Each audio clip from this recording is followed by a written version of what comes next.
शेतकरी मित्रांनो, अद्रक पिकाचे कोवळे पानं हे पिवळे का पडतात? असे प्लॅस्टिकच्या पानासारखे का दिसतात? हरितद्रव्य विरहित ही पानं आहेत. पूर्णपणे पिवळट प्लॅस्टिकच्या पानासारखे हे पानं दिसतात. आपण जर बघितलं तर संपूर्ण पानं अशी दिसतात. शेतकरी मित्रांनो, ही 6 सूक्ष्म खतातील फेरस म्हणजेच लोह ह्या सूक्ष्म खताची कमतरता आहेत. शेतकरी मित्रांनो, लोह खतं व्यवस्थित जमिनीमधून उपलब्ध जर झाले नाहीत, पिकाला ते घेता आले नाहीत, तर लोह खताची कमतरता पिकाच्या पानांमध्ये स्पष्टपणे ती दिसून येते. लोह खताची कमतरता का पानांमध्ये जाणवते? त्याच्या मुळाशी जर आपण गेलो तर जमिनीमधून या अन्नद्रव्याची उपलब्धता होत नाहीत. मग अशा कोणत्या जमिनी आहेत की त्या जमिनीमधून लोह खताची उपलब्धता होत नाहीत? एक, ज्या जमिनी जास्त भारी जमीन आहेत, चिकण मातीच्या आहेत, ज्या जमिनीमध्ये पाणी धरून ठेवण्याची क्षमता जास्त असते, त्या जमिनीमध्ये लोह खताची उपलब्धता होत नाहीत. शेतकरी मित्रांनो, आपल्या जमिनीमध्ये 4-4.5% मुक्त चुनखडीचे प्रमाण असायला पाहिजेत. आपण जर बघितले तर या जमिनीमध्ये 7 ते 8% चुनखडीचे प्रमाण आहे. ज्या जमिनीमध्ये मुक्त चुनखडीचं प्रमाण जास्त असते, अशा जमिनीमध्ये लोह खताची उपलब्धता व्यवस्थित होत नसते. म्हणून चुनखडीचं जमीन आपण अद्रक लागवड करण्यासाठी वापरायला नाही पाहिजेत किंवा निवडायला नाही पाहिजेत. शेतकरी मित्रांनो, तिसरं कारण की ज्या जमिनीचा pH हा 7.5 पेक्षा जास्त आहेत, त्याचप्रमाणे म्हणजे 7.5 म्हणजे 8-8.5 पर्यंत ज्या जमिनीचा pH आहेत, अशा जमिनीमध्ये लोह खताची कमतरता आपल्याला जास्त दिसते. त्याचप्रमाणे ज्या जमिनी एकदम आम्लधर्मी आहेत, एकदम हलक्या जमिनी आहेत पूर्णपणे, आणि ह्या जमिनी सुधारण्यासाठी चुन्याचं प्रमाण हे वापरलं जातं. अशा चुन्याचं प्रमाण जिथे वापरलं जातं, अशा जमिनीमध्ये सुद्धा लोह खताची कमतरता आपल्याला ही जास्त दिसून येते. त्याचप्रमाणे ज्या जमिनी वालुकामय आहेत, जमिनीमध्ये मध्यम व हलक्या स्वरूपाच्या जमिनी आहेत, अशा जमिनीमध्ये सुद्धा फेरस खताची कमतरता आपल्याला जास्त जाणवते. त्याचप्रमाणे शेतकरी मित्रांनो, ज्या जमिनीमध्ये सेंद्रिय कर्बाचं प्रमाण कमी आहे, शेणखताचं प्रमाण कमी आहे, अशा जमिनीमध्ये मोठ्या प्रमाणामध्ये लोह खताची कमतरता ही आपल्याला जाणवत असते. शेतकरी मित्रांनो, गरजेपेक्षा पाणी तुम्ही जर पिकाला जर दिलं, म्हणजे अद्रक या पिकाला जर गरजेपेक्षा जर पाणी जर दिलं, अति पाण्यामध्ये जमिनीतून पिकाला खतं उपलब्ध होत नाही. विशेष सूक्ष्म खत की जे फेरस, बघा, ज्या जमिनीमध्ये तुम्ही अति पाणी देताय किंवा पावसाचं पाणी जास्त होतं, अशा वेळेस पीक लोह खताची कमतरता कोवळ्या पानांमध्ये स्पष्टपणे दाखवते. शेतकरी मित्रांनो, ज्या जमिनी बऱ्यापैकी माती वाहून गेलेल्या आहेत, ज्या जमिनीची धूप झालेली आहेत, ज्या जमिनीमध्ये आपण बऱ्यापैकी पूर्व मशागत करताना जमीन ओढलेली आहेत, लेवल केलेली जमीन आहेत, अशा जमिनीमध्ये सुद्धा लोह खताची कमतरता आपल्याला खूप मोठ्या प्रमाणामध्ये जाणवत असते.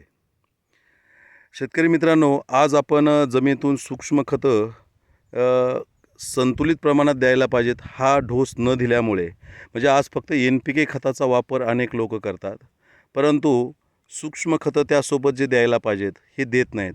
आणि जमीन जर चिकण मातीची असतील, काळी जमीन असेल, ज्या जमिनीमध्ये ओलावा जास्त राहतो, पाणी धरून ठेवण्याची क्षमता जास्त आहे, अशा जमिनीमध्ये विशेष करून फेरस सल्फेट असेल, हे आपण थोडंसं जास्त द्यायला पाहिजेत. ज्यावेळेस आपण जमिनीतून खताचा डोस देतो, त्या डोसमध्ये फेरस खत कमी पडले तरी पण मोठ्या म्हणजे दिले नाहीत तरी पण जमिनीतून पिकाला ही खतं उपलब्ध होत नाहीत. शेतकरी मित्रांनो, वारंवार आपण पाण्याखाली जर जमीन ठेवीत असेल, अनेक वर्ष जर ती जमीन ओलिताखाली असेल, चिबडाचे रान असेल, चोपण रान असेल, अशा जमिनीमध्ये सुद्धा आपल्याला फेरस खताची उपलब्धता ही स्पष्टपणे त्या पानांमध्ये दिसते. म्हणजेच त्या जमिनीमध्ये सूक्ष्म खतातील फेरस खत हे उपलब्ध होत नाहीत.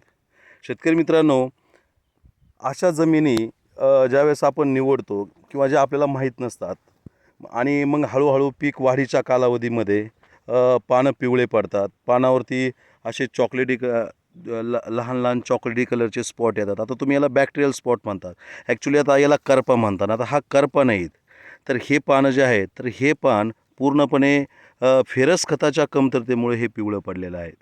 तर याच्यामुळं जर बघितलं तर ह्या 2 पानांमध्ये गॅप थोडा कमी आहेत. म्हणजेच काय की पर्णगुच्छ टाईप हे पानं दिसतात. म्हणजे जास्त पानं उंच वाढलेली नाहीत. पेऱ्यात अंतर जास्त तुम्हाला दिसणार नाहीत. तर यामुळं अद्रकीची वाढ खुंटली जाते. पानं करपली जातात. तर यासाठी तुम्ही सुरुवातीपासून लोह खत हे बऱ्यापैकी तुम्ही द्यायला पाहिजेत. बघा आता जर तुमच्या अद्रकीला उगून येऊन जर 60, 65, 70 दिवस जर दिले असेल, तर तुम्ही जमिनीतून जर सूक्ष्म खताची उपलब्धता होत नसेल, तर पानांद्वारे तुम्ही कोणत्याही चांगल्या कंपनीचं HEDP फेरस असेल जे 17% येतं किंवा EDTA फेरस की जे 12% येतं, हे तुम्ही लिटरला 2 ग्रॅम, तसंच त्यामध्ये मॅग्नेशियम सल्फेट 5 ग्रॅम, मी लिटरचं प्रमाण सांगतो. 5 gram magnesium sulphate, 2 gram HEDP किंवा EDTA फेरस त्याच्यामध्ये आपल्याला 2 ग्रॅम घ्यायचं आहे. त्याचप्रमाणे मिक्स मायक्रोन्यूट्रिएंट की ज्याच्यामध्ये ferrous, manganese, zinc, copper, molybdenum, boron येतं. हे 6 सूक्ष्म खतं फेरस म्हणजे सल्फेट फॉर्ममधले हे असावेत. तर हे मिक्स मायक्रोन्यूट्रन लिटरला 5 मिली की जे किसाईट नावाने येतं किंवा मिक्स झिंक नावाने येतं. असं हे सूक्ष्म खत त्याच्यामध्ये तुम्ही घ्या आणि थोडंसं अमोनिक आम्लाचं तुम्ही लेवल वाढवा. म्हणजे इसाबेन असेल, ॲम्बिशन असेल किंवा दमनचं दमन प्लस असेल, असं ॲमिनो ॲसिड त्याच्यामध्ये तुम्ही मिक्स करा आणि एक साधारणतः 6-7 दिवसाच्या अंतराने तुम्ही ह्या सूक्ष्म खताच्या फवारण्या पानांद्वारे द्या. ज्यावेळेस जमिनीतून पिकाला खालून खतं उपलब्ध होत नसतात, त्यावेळेस जर तुम्ही पानांद्वारे जर ही खतं जर दिले, तर आपलं पान हळूहळू हे हिरवं व्हायला चालू होतं. म्हणून वरून खताची फवारणी हा कन्सेप्ट आधी आपण समजून घेतला पाहिजे. जेवढे तुम्ही पानांद्वारे खतं देताल, तेवढं आपलं अद्रक हे हिरवं होणार आहे. शेतकरी मित्रांनो, पान म्हणजे अन्नद्रव्य तयार करण्याची फॅक्टरी. जेवढे पानं तुमचे चांगले राहतील, निरोगी राहतील, जेवढे पानं जाड, रुंद, हिरवेगार राहतील, जेवढे फुटव्यांची संख्या अद्रकीला जास्त असेल, स्टीमची जाडी जास्त असेल, तेवढं जमिनीमधून अन्नद्रव्य हे जास्त प्रमाणात उचलत असतं. पांढऱ्या मुळ्या चांगल्या सशक्त राहिलेल्या असतात. ज्यावेळेस पीक पानामध्ये अन्नद्रव्याच्या कमतरता दाखवतं, तिथं पीक निम्मं गहाळे असं धरून चालायचं. आता आपण हे जर अद्रकीचा प्लॉट जर बघितला, तर याच्यामध्ये बऱ्यापैकी पानं ही डॅमेज झालेले आहेत. 60-70% हे पानं डॅमेज झालेले आहेत. म्हणजेच काय की ह्या अद्रकीपासून जे उत्पादन निघायला पाहिजे ते असं भरघोस असं उत्पादन निघणार नाहीत. म्हणजेच काय, ह्या शेतकऱ्यांचं सुरुवातीपासून असंतुलन खत किंवा थोडंसं दुर्लक्ष झालेलं आहे. तर अशा पद्धतीने तुम्ही वरून पानांद्वारे खताची फवारणी घ्या. त्याचप्रमाणे ड्रीपमधून तुम्ही वापसा पाहून कोणत्याही चांगल्या कंपनीचं HEDP किंवा EDTA ferrous 1 kilo, magnesium sulphate 7 kilo, त्याचप्रमाणे अमोनियम सल्फेट 5 किलो असं मिक्स करून 12 दिवसाच्या अंतराने तुम्ही ड्रीपमधून ते सोडून घ्या. शेतकरी मित्रांनो, पानांमध्ये क्लोरोफिल तयार करणं म्हणजे हरितद्रव्य तयार करणं ही फेरस, झिंक, मॅग्नीज, मॅग्नेशियम ह्या अन्नद्रव्यानेच हे क्लोरोफिल तयार होत असतं. आता फेरससोबत तुम्ही मॅग्नीज, झिंक आणि मॅग्नेशियम हे जर अन्नद्रव्य जर घेतलं तर पानं आपले हिरवे पडून जातात. तर अद्रकीचे पानं पिवळे का पडतात याचं मी सर्व ह्या व्हिडिओमध्ये उल्लेख केलेला आहे. धन्यवाद.